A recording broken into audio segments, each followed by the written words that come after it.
bergantung kepada Allah, meminta kepada Allah, itu bagian dari ibadah. Jadi kalau kita pengen dapat banyak pahala ibadah, doa aja yang sering, karena berdoa itu adalah ibadah. Dan Nabi yang paling banyak berdoa itu salah satunya Nabi Ibrahim. Dan kita baca di dalam Al-Quran gimana doa-doa Ibrahim yang sangat luar biasa. Sehingga Ibrahim dikenal dengan istilah Awwahun, hamba yang awwah. Arti awwah itu da'a, arti da'a banyak berdoa. Jadi kalau Ibrahim aja Allah sayang banget kepada beliau karena suka berdoa, berarti doa itu adalah ibadah.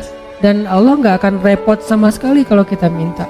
Request kita sebanyak apapun ke Allah gak repot sama sekali. Bahkan kadang-kadang kita meminta sesuatu yang menurut logika kita udah gak mungkin, buat Allah juga bukan sesuatu yang berat. Gak akan Allah terganggu, kamu kalau minta ngira-ngira dong gitu. Masa minta sesuatu yang udah gak mungkin lagi dikabulkan? Enggak, karena ala kulli syai'in qadir, gak ada batasan. Allah maha kuasa atas segala sesuatu. Justru dengan meminta kita lagi belajar iman loh teman-teman.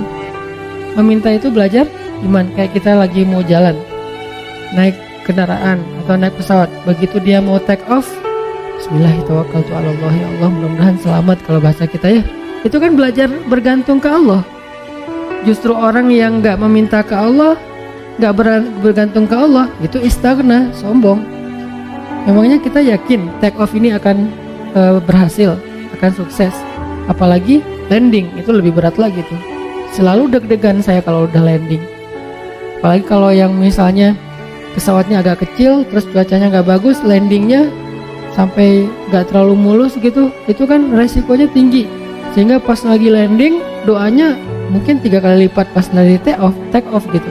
Kalau take off doanya subhanallah sakharana haza, kalau landing sampai yasinan, ayat kursi, ar-rahman. Kenapa? Karena bergantung kepada Allah. Loh kok pas lagi kayak gitu berdoa, ya ke siapa lagi coba kita berlindung, ke siapa lagi kita bergantung, ke siapa lagi kita berharap. Itu bagian dari iman.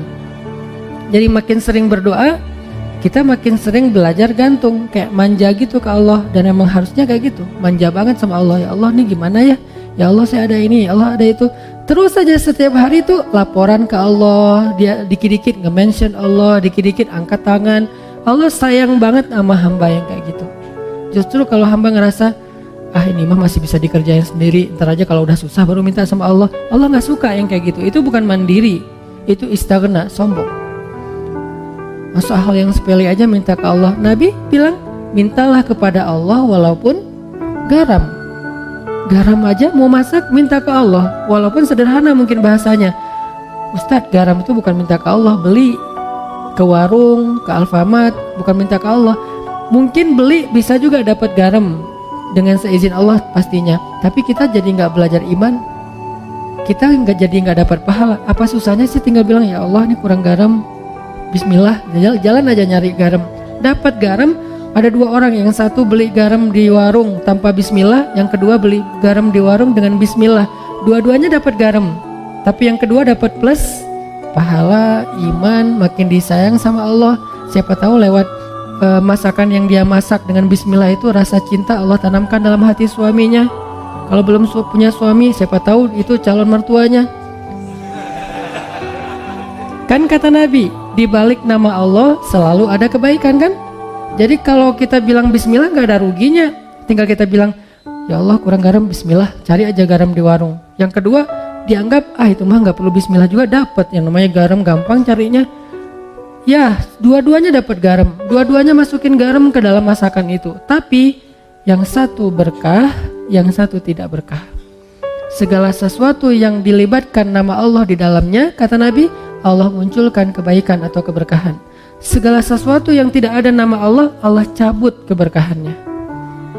Jadi bukan hanya masalah makanan yang kita makan teman-teman, tapi apa kebaikan setelah itu yang kita dapetin.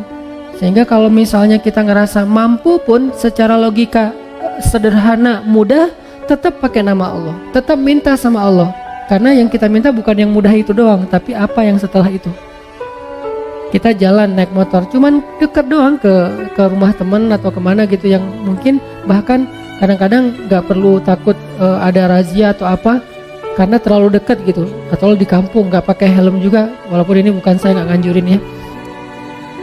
Kan banyak tuh realitasnya kayak gitu ya, lupa bismillah, giliran yang jalannya biasa pakai razia, bismillahirrahmanirrahim, bismillahirrahmanirrahim, la haula wala quwwata illa billah, auzubillahi min polisi misalnya,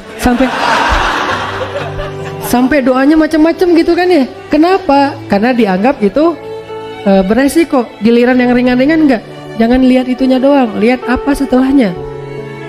Jangan-jangan pas kita nggak baca bismillah, emang nggak ada kejadian apa-apa, tapi kita lupa, mungkin harusnya kita dapat kebaikan loh. Tapi gara-gara nggak baca bismillah, kita nggak dapat kebaikan, walaupun nggak dapat musibah. Siapa tahu pas lagi kita jalan, harusnya tadi Allah udah naruh, kayak kita main game kan suka ditaruh kayak bonus-bonus gitu, nyawa atau apalah ya. Terus kalau pas lewat nyamber dapat naik gitu nyawanya, dapat 1 strip, dapat 2 strip.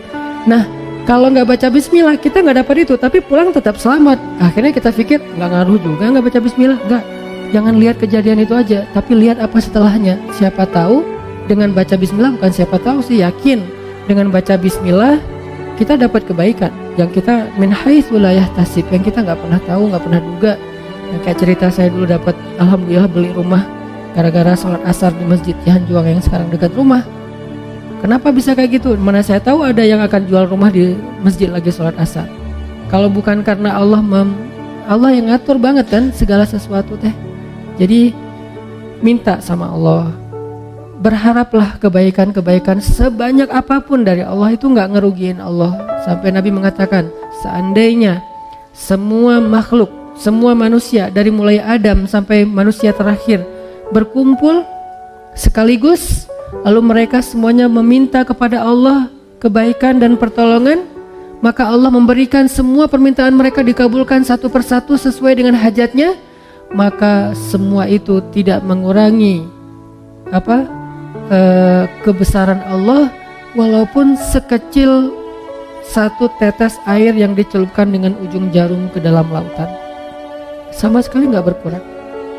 Apa repotnya buat Allah? Ini berhala udah ngumpul semua, bukan sealatif loh. Dari Nabi Adam sampai manusia terakhir ngumpul, numplek semuanya, ya Allah, ya Allah, ya Allah, semuanya teriak minta kepada Allah, dan Allah kabulkan satu-satu masing-masing dikabulkan sampai beres hajatnya. Itu nggak mengurangi kebesaran Allah walaupun seujung kuku sekalipun atau seujung jarum sekalipun. Jadi keliru kalau kita memahami seolah-olah Allah jadi repot gara-gara kita minta terus. Nggak enak minta sama Allah terus, mending kita beribadah aja, jangan banyak minta, malu. Enggak, justru Allah kalau kita minta, Allah malu nggak ngasih.